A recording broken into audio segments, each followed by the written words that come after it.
All right, we are back here on the Gill Athletics Connections podcast. Super excited to bring you. This is episode 152. This is quite amazing. Track world, that'd be a pretty decent 800 meter time, right?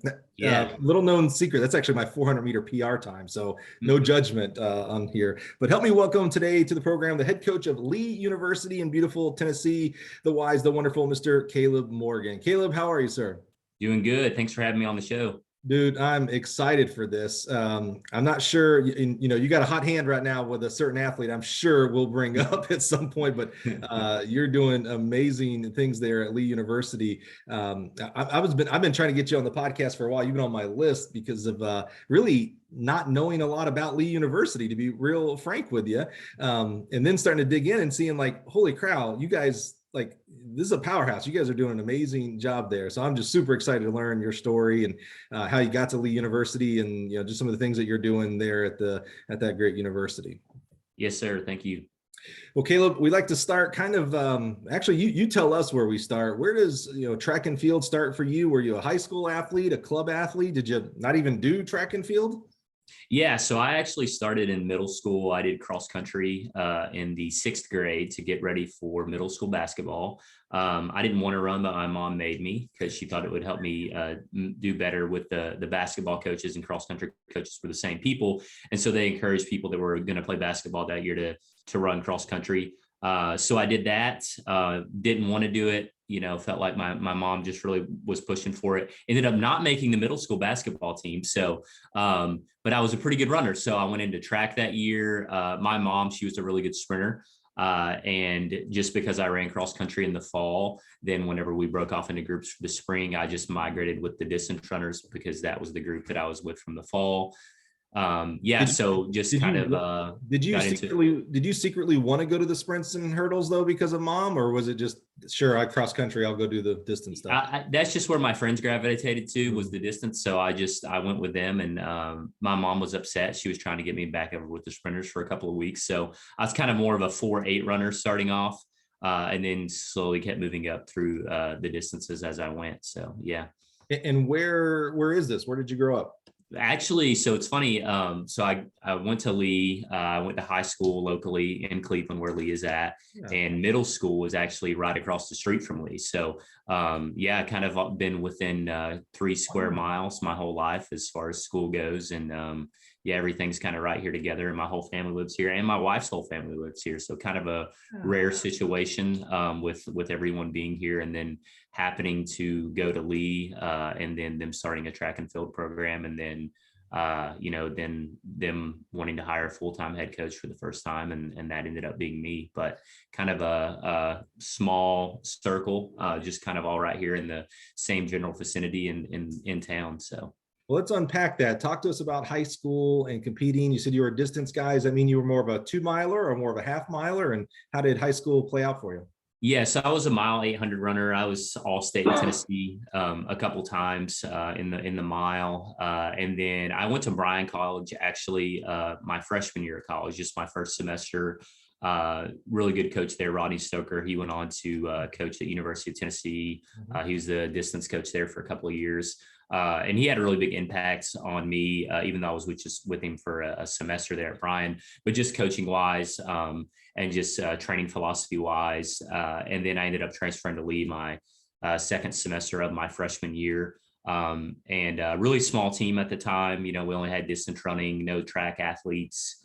And then while I was at Lee my sophomore year, we decided to add track and field as something for the distance runners to do during the spring. And then I was actually the first male athlete to qualify for NAIA national championships for track while here. And then, I just kind of went along from there. And then after that, I taught elementary PE for a year, 2 years actually. So the first year I just taught elementary PE, but then the second year I was actually volunteer assistant coach in the fall. And then in the spring, the head coach decided to retire. So then I was made the interim head coach for the spring semester, balancing that with the full-time elementary PE job. Obviously not very ideal situation, but still same type thing, just distance runners only. And then we kind of expanded on out from that. I was made, full-time head coach in the fall of 2013. And yeah, just been expanding and growing since then. Had 17 athletes starting out, and now we have 60 athletes total. And then I was the only coach for 2 years, and now we have 3 full-time coaches. So yeah, it's just been a process and building and expanding and growing every single year. So Well, let's keep unpacking that and unpacking you as an athlete and coach. Back in high school, as you were focusing on distance, and you went to Bryan, but back in high school, what kind of athlete were you? And what I mean by that is not your times and things like that. I'm not yeah. really caring about that, but we like to, as coaches, sometimes talk about these young kids, they don't know who Galen Rupp is, and all these kind of stuff. Were you a track guy? Like, were you researching like who the top distance guys were and things like that? Or were you just like, yeah, I'm just here to run and have fun and be with my friends? Yeah, so I was really into it. So big Alan Webb fan, Dathan Ritzenhein, Ryan Hall. They were all a couple of years ahead of me. And so that was cool just to kind of follow their careers through their high school and then their college careers. But really into it, discovered letrun.com when I was in high school. I'm sorry. On there all the time. Yeah. And then Flow Track actually came out, I guess like my junior, senior year of high school. Which was really neat just to be able to watch videos and very intrigued by the running world. That's where I feel like a lot of my coaching knowledge kind of stem from, is just because at night, hanging out at home, I would just get on the computer for a couple hours and get on message board threads and read different training philosophies. And I read Arthur Lydiard's book when I was younger. I actually have one of his really cool books. I think it goes on eBay for like $500 or $600 now. It's one of the original copies. But yeah, just really into running, really into reading different books, and always wanted to expand and grow that knowledge. And even from the time when I was, I guess, junior, senior in high school, I always knew that I wanted to coach. Yeah, and then all through college. It's actually funny, in our yearbook it says, what do you want to be when you grow up? And I said a college coach, and it's in the yearbook, which is really funny. But yeah, something I always wanted to do. I always enjoyed seeing development in people, and I always felt like I had a good knowledge of running and how to train athletes, even from as when I was an athlete in high school and when I was in college, which would kind of get in the way, honestly. If you have those athletes that are opinionated and they think they know more than the coach, it's not helpful. But for me, that was just the way I was, and I always had ideas, I guess. And I don't think it was beneficial for me as an athlete, but obviously I feel like now it's beneficial for me as a coach. So what year did you graduate high school? I graduated high school in 2006. Yeah, so that's interesting. We have a lot of coaches on here who are 40, 50, 60 years old. Mm-hmm. We grew up in the 90s or 80s and 70s. We didn't, all those things you just mentioned, whether it's flow track and videos and things like that. Yeah. Most of us grew up and it's like, yeah, we waited every month to get track and field news. That was a big deal, We'd send away for these VHS tapes from USATF, from TAC back in the day, that would have all of the 100-meter races from the last US championships from a bunch of different angles. And we would just rewind and rewatch. Oh, wow. It was a whole different day. You grew up in that's what I love about today's era about coaching is, there are no excuses. Your only excuse is your time. And there's a lot of empathy for time because you got families and you're teaching a lot and things like that. Yeah. But there are coaching education classes all around, especially now, post COVID, whatever you want to say we are now. There's always, an online coaching education program. There's books, there's videos. And the best thing, in my opinion, you can call. I can call you right now and be like, hey man, take me through some mile training. I'm having trouble with my miler, and have a lot of that dialogue. So I love that you grew up in that. You mentioned you kind of knew you wanted to be a coach. I love that you have it time stamped in your yearbook, by the way. That's that's called having the receipts right there. I love that. Yeah, that's it. What was your earliest memory of like, I want to be a coach? Was it your parents? Were they, you said mom was a sprinter. Were they coaches? Was it the impact of your high school coaches? What was it that came from an early stage for you? Yeah, so I would say probably the impact of my high school coaches more than anything, just because I was always close with them. So I had Jason Parks when I was in middle school, and then Gary Barrett, he was my other high school coach, but they were both distance coaches. And, I went from high school with one to the other with Jason Parks, from middle school to high school. And I just always felt like I had a close relationship with my high school coaches. And that made it a lot of fun. Jason Parks is actually a really good example. He just made running, he would push you as much as you wanted to be pushed. So I think as a coach now, I try to leave that leeway for my athletes. Obviously, we're in the collegiate world and there's a certain amount that you want to get out of your athletes. But if someone definitely, if they're asking, is there anything else I can do to kind of take my running to the next level? I always use him as a good example, because he would push you as much as you wanted to be pushed. And if you wanted to be a really good athlete and you wanted to do well, then he would make sure he went out of his way, whether it was on the weekends to take you somewhere fun to do a long run, or just encouraging you and, always just instilling that motivation, inner drive in you, and just helping you be more confident, and kind of telling you what he thought that you could do or how you could perform.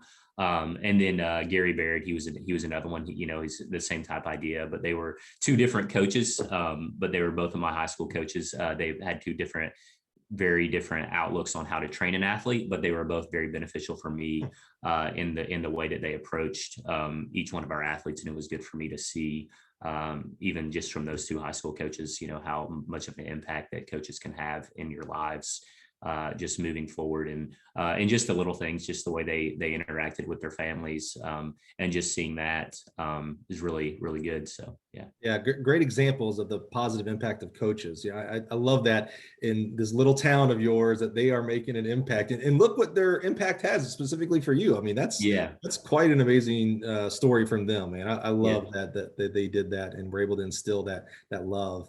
As you were, getting on your Let's Run message board and flow track, and getting your author Lydiard books and things like that, as you're kind of developing your, like, okay, I want to be a coach, I need to learn what other people are doing. How did that translate to those coaches there in high school? Like, did you ever let them know, hey, I want to be a coach one day? And so you guys would have like maybe discussions, or were you that headbutt athlete where it's like, hey, we shouldn't be doing repeat quarters a day, coach. We should be doing a 20-mile long run. I'm not a distance guy, so maybe you don't do workouts. I don't know. No, so I trusted my coaches. The one thing that they did let me do my senior year, just because I was getting a little more opinionated, was they let me kind of control how many miles a week I did, and then my long run. But other than that, like workouts, I trusted them to make sure that we were doing the right things in order to prep me correctly for our upcoming meets. But mileage, they let me have a little bit more leeway, and just making sure I was doing what I felt like I was confident in and would help make me better. But I feel like it was a good balance between obviously my opinions as an athlete, and at the time I knew very little. I thought I knew something, but I actually didn't know very much at all, and they knew way more than I did, but they did a good job balancing it, and helping me get in a situation where I could do what I had read that would help me feel confident whenever I stepped on the line, but then at the same time also keeping up with their program and doing what was best for the team overall. You sound like you had a lot of input on that, the workout and mileage and long run. Sometimes I see athletes who are, they want to coach themselves, and I don't know that rarely works, in my opinion, because coaching matters, right? Yeah. Was there ever something that you tried to implement or tried to work, still in the high school level here, that you read in a book, or you maybe just had an idea, it's like, I think maybe I should try this, that just didn't work out? I can actually think of a good example. Just with reading about Arthur Lydiard, obviously being more volume based, and doing longer runs at a faster pace, because obviously the whole principle of that is starting off slower, but then kind of building and accelerating the pace. Remember, it's not obvious though. 99% of us listening right now are like, yeah, I've heard his name, but I don't know his philosophy. Yeah. So I actually remember doing a long run and feeling like I was ready to run like a long, faster run, but I think it ended up having more of a half marathon race efforts toll on my body, and just overtraining, and kind of being the legs feeling really fatigued for a couple of weeks. But sometimes the best teacher is to have that experience yourself, and just knowing that you can't overrun long runs, and just because you feel good and can do it that one time and in that instance doesn't mean that it's going to be the best thing for you moving forward. So that's a great point. I tell people, when we're here at Gill and we get new teammates and stuff, it's like, man, I can teach you X and Y and Z, but I can't teach you experience. I was like, you're just Yeah. going to have to go out and do some things and fail Yeah. and Yeah. succeed. And that'll be what helps you, move along in your careers. That's exactly right with athletes and as coaches, right? Sometimes we do things like, hey, I'm going to try to bump our long run to 20. And it's like, oh Yeah. man, they just died the next week or whatnot. Yeah. Yeah. Exactly. So you said you went to Bryan out of high school. Mhm. Did you pick that school and what did you end up majoring in because of coaching? How did that affect your decision going to school there? Yeah, so at the time, Brian was top 10 NAIA cross country every year, and then Rodney Stoker, he is just a phenomenal recruiter. He Yeah. was the coach there, very charming guy, and that was the main thing is just him. He was the reason why I wanted to go there. But I went there for one semester. I enjoyed my time there, and I just ended up wanting to be a little bit closer to home. So then ended up coming to Lee that second semester of my freshman year. But yeah, that was kind of the main reason for choosing that is just Coach Stoker. And yeah, he's still somebody I have a relationship with, and someone when I first started coaching that, I would call frequently, and I got coffee with him a couple of times when I first started coaching, just because I had a lot of questions, and he was the kind of the guy I went to ask those questions to, since he'd been in the collegiate world and coached for such a long time. Well, shout out to Rodney, and I've met him several times, but he easily could have gone petty on you and be like, "Look, man, you left me. Yeah. Go call someone else." I love that. No, for sure, for Guy. sure. Yeah, and he's got a really good character, and Yeah. he's the type of guy that, for sure, he could have done that and said, "Hey, you transferred out of here. I don't want to help you," but You're on your own, buddy. At all. Yeah, always very eager to help, and a really good guy for sure. How far is Bryan from Cleveland, from home? It's just about 45 minutes. Yeah. So hold on. So I thought it was pretty close. You said you wanted to get closer to home. So 45 minutes was too far.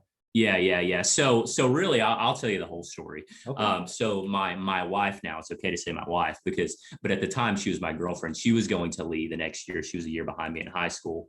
We started dating in high school, and then she was going to come to Lee the next year. And so I was like, well, you know what? This is kind of difficult, even though it was just 45 minutes away. But just with the way the classes are structured and practice and stuff, didn't get to see her quite as much as I wanted to. And so then she was going to Lee the next year. So then I ended up, wanting to tag along with her and be there. And so then, it ended up working out well for me. But, at the time it sounded silly to transfer schools for a girl, but I did end up marrying her. So I was going to say, how many times have you counseled kids and be like, look, man, don't do things because of a boyfriend or a girlfriend? Yeah. I love that the happy ending is we got married. So That's yeah. good. That's really good. Yeah. Did Bryan have track and field when you went to school there? Yes, but it was this kind of the same format that Lee was in when I first started here, just distance runners only. Now they've kind of expanded out, and they have some sprint field event athletes, but at the time it was just distance running. Yeah, so you didn't go there thinking, okay, I'm going to run track in the spring. Yeah. But then you go to Lee and they don't have track at this point. So it wasn't like you were giving that up when you transferred back to Lee. Yeah. And what were you majoring in? What did you end up getting your degree in at Lee? Physical education. Yeah, okay. Because you wanted to be a coach, and you thought that was the realm, right? Yep, that is correct. Did you have an inkling of what level of coaching you wanted to do? Meaning high school, college? Not really. I just knew I wanted to coach. I guess being a college coach was something that I thought about, especially going through college, even like my junior and senior year, I was trying to get something lined up. And I felt like I did have a position lined up at one point. It was actually at Bruton Parker College, but it ended up falling through, and they ended up not making the position full time. And I applied for a lot of jobs, coming out of college. But then obviously if you don't have any type of experience, then it's hard. And so then the second year that I was teaching elementary PE, I decided to volunteer at Lee, just because I knew that was the only way that I was going to get any type of experience at all. And ended up just working out for me. And I had the coach, that was here before me ended up retiring after a semester. And then I was the guy that they're like, hey, we'll just make him interim coach and see how it goes. And ended up going really well. So sometimes it's good just to be in the right place at the right time. Exactly. And I was for sure. So, so how did your athletic career go at Lee University? And your distance and primarily focused on cross. Did you do, my favorite distance event is the steeple. Did you steeple at all? Or? I did. I steepled one time, and it wasn't for me. So it was really easy through 2K, and in that last kilometer, it got very tough. And I was like, man, I got this. I think I'm going to be a good steepler. And then right right after that 2 kilometer mark, it started hitting me, and those barriers got a lot tougher. And I Oh, remember yeah. jumping off the water jump and just going straight down, and on 2 feet, and which is funny because we've had a lot of good steeplers now. I don't really tell Right. them that I ever steeple, though. I don't want them to know. I don't want them to look me up on Tifers and see my times. Oh, that's right. You live in the world of Tifers. Like, Yeah, well, exactly. someone can go Yeah. back and look at you. That's right. Yeah, See, yeah. I can still get away with lying and be like, yeah, man, that's like a 150 half miler. Yeah, you will never find out, buddy. Yeah. One of my friends of ours runs an Instagram account, Memes for Throwers, and he just put out today this video of a steeplechase. I hate to say this, the typical stereotypical steeplechase video, but the guy just face plants, right up to the water barrier, and the guy captured it on Instagram and said, "And this is how I became a thrower." He's like, "Yeah, I'm out." So, what did you focus on as an athlete in college? Were you more 15, or did you go to the 5 and the dreaded 10K? No, so I did the 15.8. Hmm. Yeah, and then I did the mile indoor, obviously. Went to nationals a couple times in that. And yeah, I never was All-American or anything, though, but mile 800 was kind of my focus. And I had the more of the 800 mentality. So running cross country, running 8K always seemed really long to me. I always had a little bit of a difficult time with that. So always good enough to be 1 or 2 or 3 on the team at the time. But wasn't one of those guys that was going to go out there and contend for All-American title and or All-American contention for cross country. But yeah, and enjoyed the mile and 800. Those were my 2 primary events. I like that they're short. I'm Yeah, a sprints exactly. and jumps guy. I need it. Like I said, that steeple's about as far as I can get out there, man. Yeah.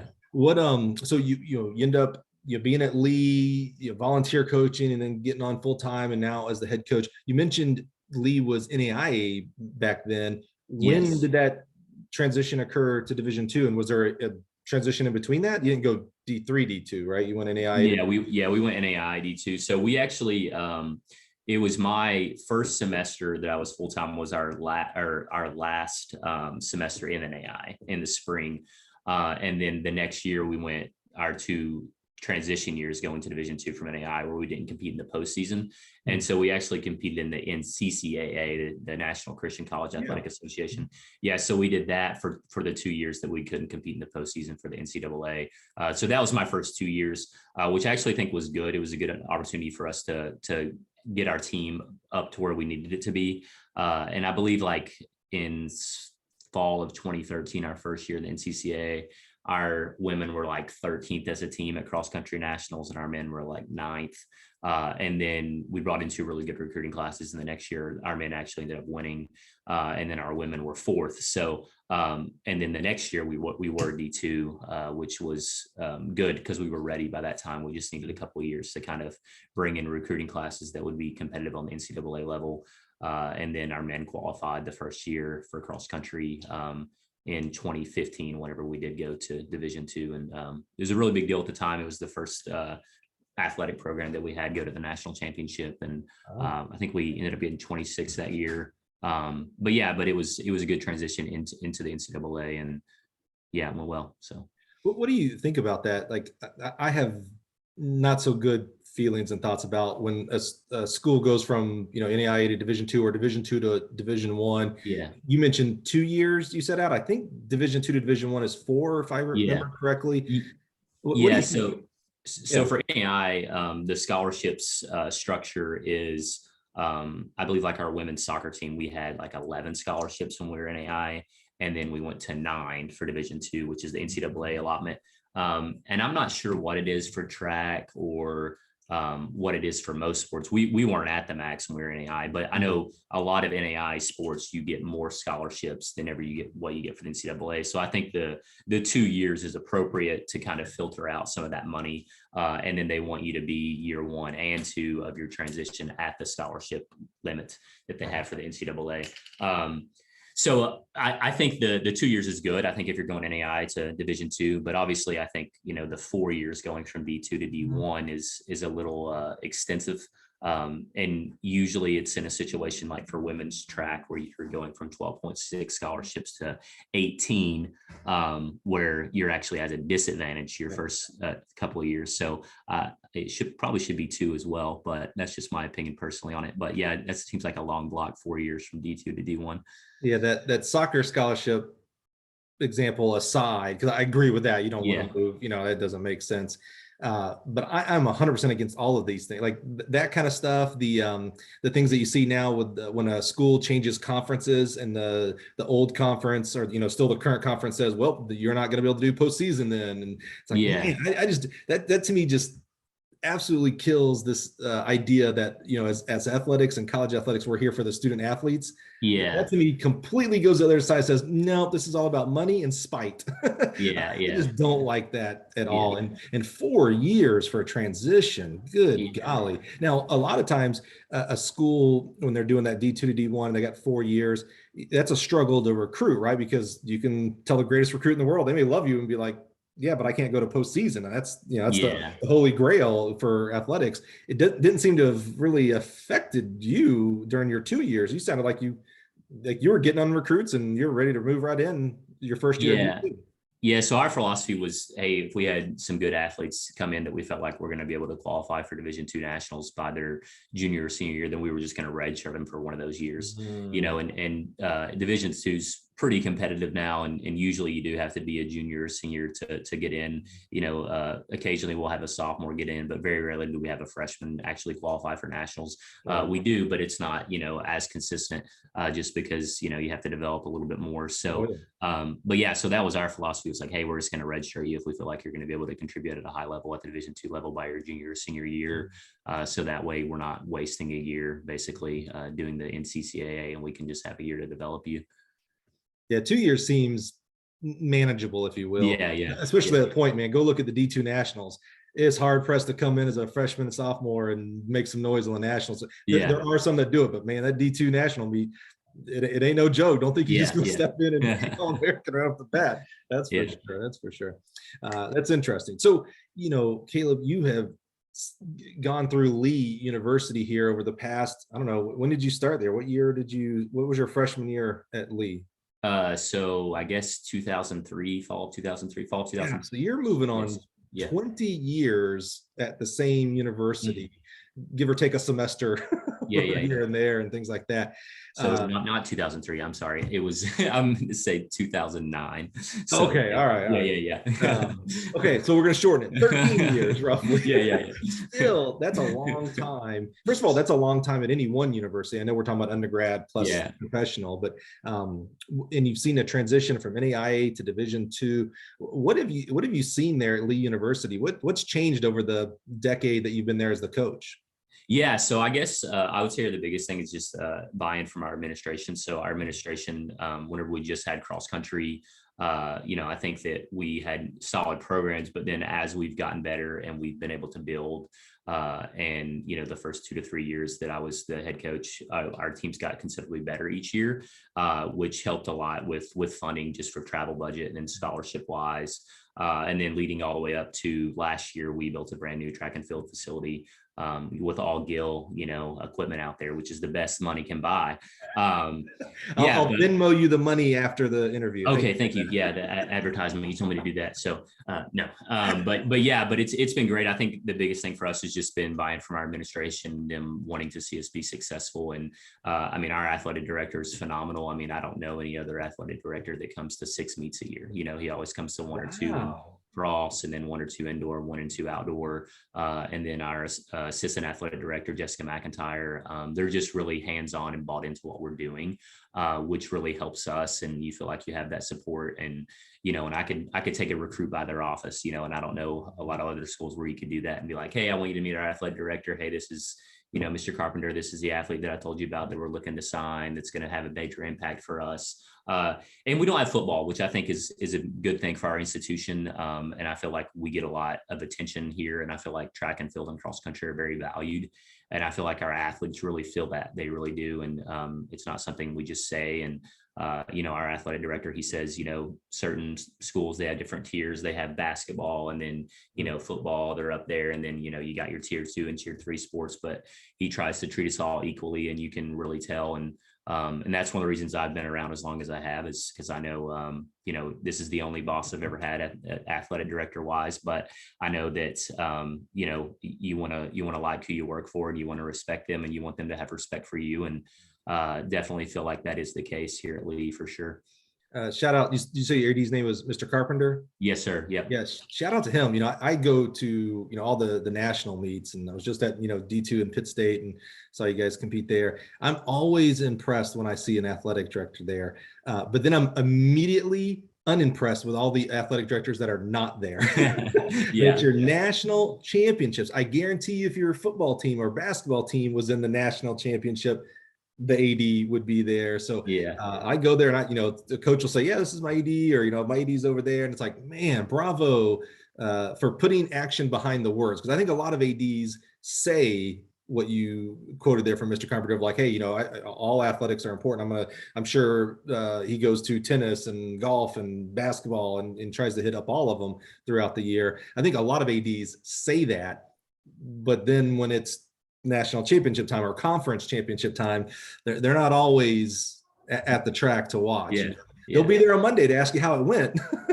Yeah. That's to me is not, you don't save yourself if you ask on Monday, because if you're at your conference championship or national champion and I can't make it as the AD, well, I better be texting you, hey, I'm watching the results, good luck in the mile finals or whatnot. Be involved for all your sports. If you're going to support the sport, support the sport as the athletic director. You're the athletic director, not the basketball athletic director. So shout out to Mr. Carpenter, man. I love, people, and especially administrators that are putting action behind their words. That's awesome. And that says a lot about the athletic department, because if he's leading that way, I guarantee you the associate ADs and everybody else is looking up going, all right, well, this is how you're supposed to do it. Then I better do it as well. Yeah. I love that. What talk me through, you got that new facility, and that's when shame on me. I'm the college guy, right? I coached for 10 years. I love college athletics. I love all the trivias, name all the mascots that don't end with S and all that kind of stuff. I love, all the mascots and stuff like that. This is shame on me. I'm putting myself out there, Caleb. You get to judge me for this. I did not know Lee University until I saw your hurdles going through our factory. And two reasons. One, they looked hot. I mean, you guys did a great job on the design. But then I was like, wait, Lee University? I was like, I immediately went to my computer. I was like, where in the world is Lee University? And see it in Cleveland, Tennessee. Talk to us about the process of getting a new facility. We sometimes only do that once in our career. A few of us do it a couple of times in our coaching career, and a lot of us don't do it at all, unfortunately. How since you were there the whole time, you were there from inception of, hey, we're going to get one, to here's the ribbon cutting. How did that process play out for you at Lee? Yeah. So our president, he's awesome. He always says, we'll reward teams that do well. And if you're doing well, then we're going to, give back to that and give back to your athletes and give back to the coaches. And he's a man of his word. And, we were having some successful years. We won a couple of conference championships, and had quite a few All-Americans and had a couple of top 10 finishes at the Division II national championships in cross country and track. And and so then they said that they would build us a facility, and and they had the process of going through it. It took about 2 years before they started the process, but it's been awesome. I mean, it is state of the art, and we have a huge jumbotron, and we got locker rooms, and have literally the best equipment you can buy. People come here and they see our pole vault standards, and they're like, wow, look at those. That's right. You got the big boys. That was another reason I liked it, because those are, full disclosure, those are expensive pole vault standards. And I was like, I was kind of ashamed, because I was like, how is a university buying these big boy standards and I don't know who they are? Like I was I judged myself. I was like, man, those are awesome. So you just mentioned, jumbotron and locker. You guys did it all out, not just and equipment. Yeah. So at first it was just going to be like a practice facility. We were just going to rubberize. There was an asphalt surface and do 6 lanes, but then, they ended up saying, well, what's your dream? Like, what do you want? I was like, well, I'd like 48-inch lanes, it's wider turns and we can produce faster times on that. And, and then we looked at 42-inch and 46, and we ended up doing 48. And that's why I feel like our track, we do have a really fast track. And, a lot of that is just because the turns are more gradual and you can keep your momentum going through it. And, we had kind of 3 tiers: top dollar, medium, and then lower level. But they went with the top on everything, which is phenomenal. And, just really thankful, that we did end up going with that, because it's huge. We didn't have a track facility, but now it's a lot easier to recruit, especially when you have really nice equipment and locker rooms and a really nice track. And, we have a space that we can show them when we come. And I'm actually in our office. It's down here at the track, and we have offices down here as well, which is really awesome. And but it's phenomenal. Really neat experience and super thankful. And it's funny because we've only been in our facility for 16 months, but even like our freshmen, they don't get it, but our sophomores, they're used to going to a local middle school or high school, Right. and not having the luxury of just walking down 100 yards down campus to get to the track. So yeah. One of my favorite videos to watch on social media is when a new facility opens up and they allow the athletes in for the first time. Like I'm thinking like Michigan and Oregon, just, and these kids have gotten, it's not like they didn't have facilities before for those two type of institutions specifically. But when they walk in and see the new digs, it's like, what is the Christmas in July or whatever. Do you remember the first time you allowed the team to go out and actually see, the equipment, the locker rooms, everything, and just the joy in their faces? Yeah, so it was actually kind of a slow process because we got the track rubberized and lined, and it was actually in January. So it was like early January. So we wanted to have it done so we could have a couple of meets last year with Bynum, and they actually, ended up getting that through. So we had people slowly trickling back from break, getting on the track.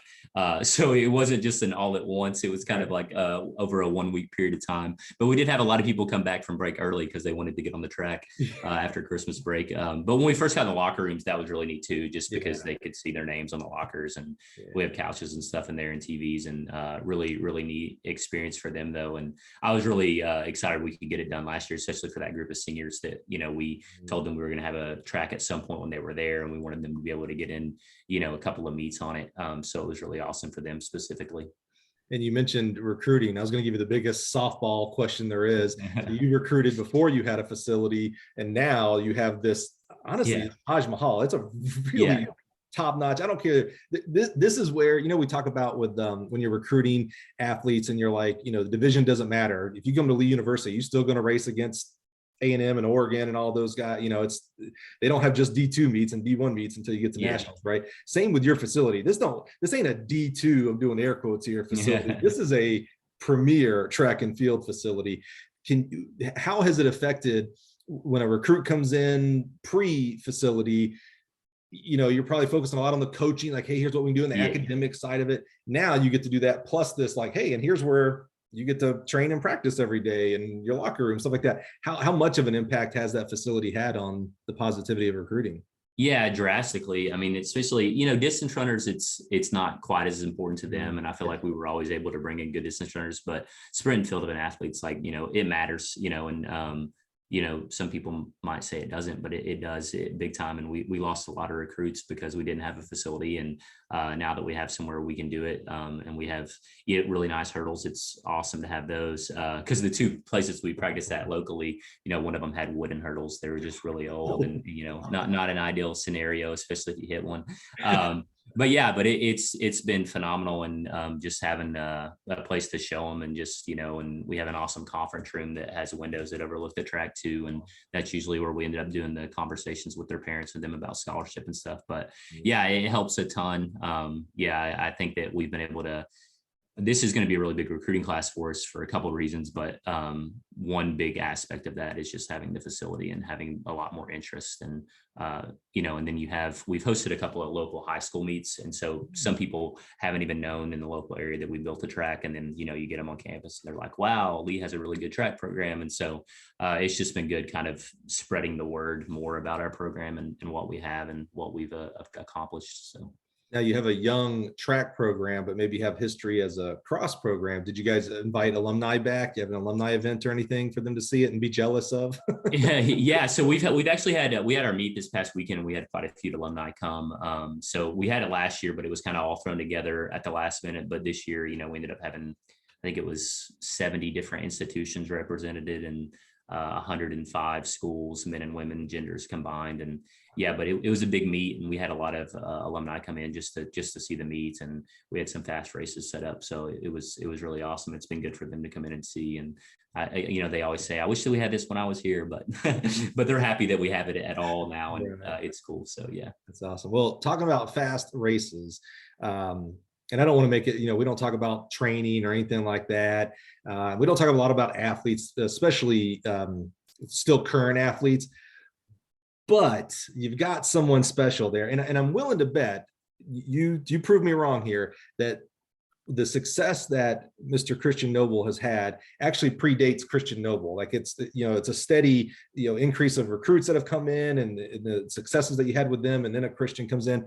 Talk to me about it. So if you don't know, listener, who Christian Noble is, first of all, maybe you're just anti-distance, and that's okay. But this kid, he's still a kid. He's still in school, so I get to call him kid. D2 national records, just phenomenal. I got to finally see him in person at the D2 meet in Pittsburgh, the DMR. I was really excited about the DMR because I just knew he would be the anchor. And I think it was Simon Fraser was just killing the field. I mean, they were way ahead. And I kept telling my other Gill guys, I'm like, hey, you got to watch this Lee University kid. Like, he's a stud. You got to watch. I was like, that's a pretty big gap. I don't know if he'll make that up, but we'll see. But he's good. He's good. And so, Christian gets the baton, probably in probably bad memory. You know it better than I do. You lived at maybe third, fourth place. You guys are kind of that range. And again, Simon Fraser is way out there. And Christian, this is what impressed me about him. He ran super fast. Spoiler alert, he ended up catching Simon Fraser and winning the DMR. I didn't realize, I think you told me or saw somewhere, was that your first DMR national championship? Yes, it was. Yeah. I was shocked because I figured Christian had anchored everyone to victory every year. But what I was really impressed with him, he must be a pretty intelligent kid as well, because he didn't get the baton and bolt up to start closing the gap. It almost felt like he wasn't going to win because he was so methodical of running his race, which ended with him winning. It was just impressive. Tell me about, was this kid a 4-flat guy at a high school that you got, or what? Tell me a little bit about this guy. Yeah, so he went 4.10 in high school and 9.04 for 2 miles. So really solid recruit, especially to the Division II level. At the rate he's developed, obviously we didn't expect him to be running, 3:54 on the anchor on the DMR and 3:56 in during the mile. And he went 13:24 2 weeks ago at Raleigh Relays and beat a bunch of pros in the 5K. But yeah, he's really just, he takes recovery very seriously. And I think that's the biggest thing for him. Is I was actually in the locker room earlier and he's just laying there in the Normatec boots, just making sure, like, he's actually asleep. But yeah, he just takes recovery very seriously and makes sure he gets massages from the trainers and gets his legs rubbed out, and he foam rolls and he cups. And, I would say he puts 2 hours a day into recovery, and a lot of athletes, you're lucky if you'll get 10 to 15 minutes out of them, but he takes it very seriously, and he's a phenomenal guy to have around, great leadership. And, it's funny because he's had all this individual success, but he cares so deeply about the team. If there's a conference championship, and a great example is indoor, he was hopefully he's all right with me saying this, but he was like all like shaky and like looked nervous. And I was like, what is wrong with you? Like, it's conference, man. Like you're going to win. It's the 5K. Like, it's not a big deal. And he's like, no, I'm not nervous for me. He's like, I'm nervous for the guys. Like, I was like, I want them to perform well, because we knew it was going to be close, and the team score. And it did end up coming down to 4x4. We were tied, and whoever won the 4x4 won the meet. But he cares deeply about the team, and he's had a lot of individual success, but I think he's very team minded, and he's very selfless.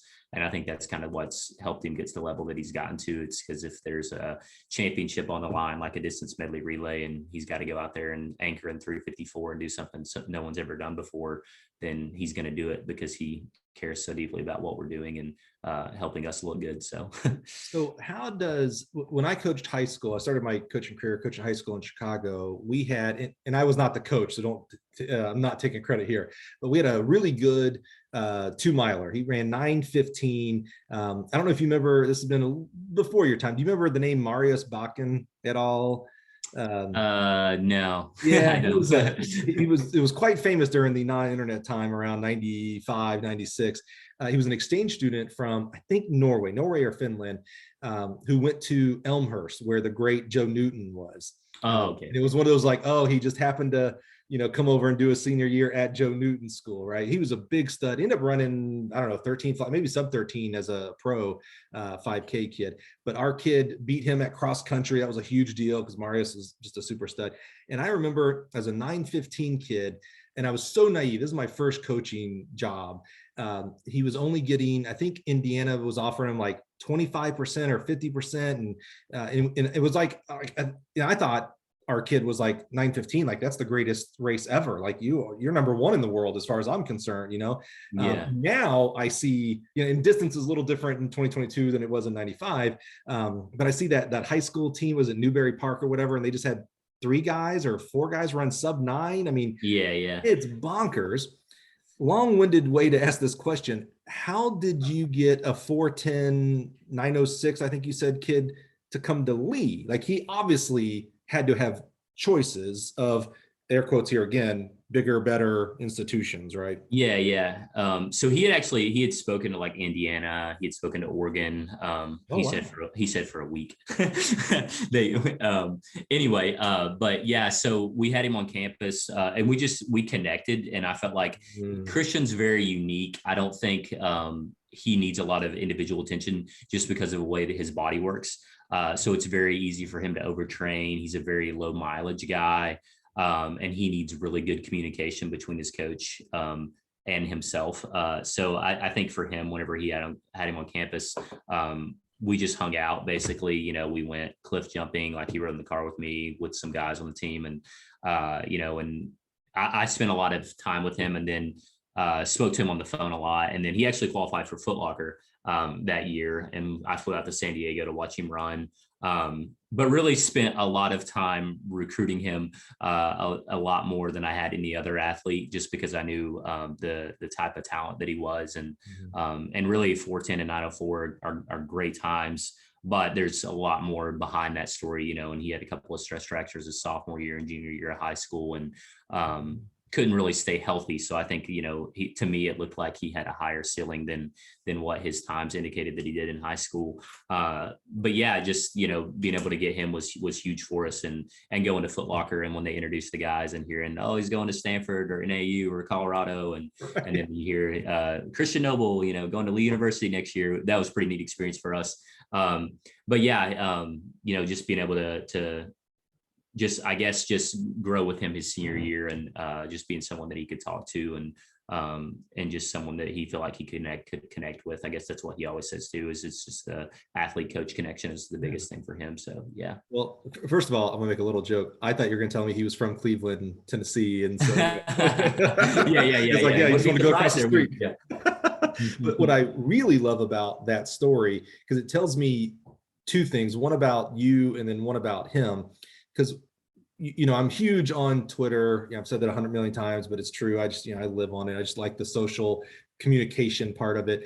But, routinely, one of the things that coaches will talk about on social, and so I'm sure if you're talking about social, you're talking about it amongst your circles, is finding the right fit.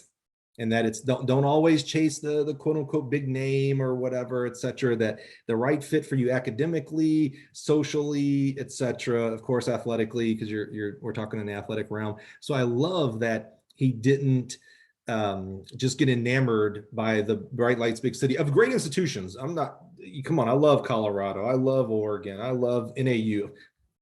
Spoiler alert, all 3 are Gill facilities as well, but I do love those guys. They've had success. They're great coaches and great people. So nothing about those institutions am I talking negative about, but I love that he was like, hey, okay, I'm looking at those schools, but you know what?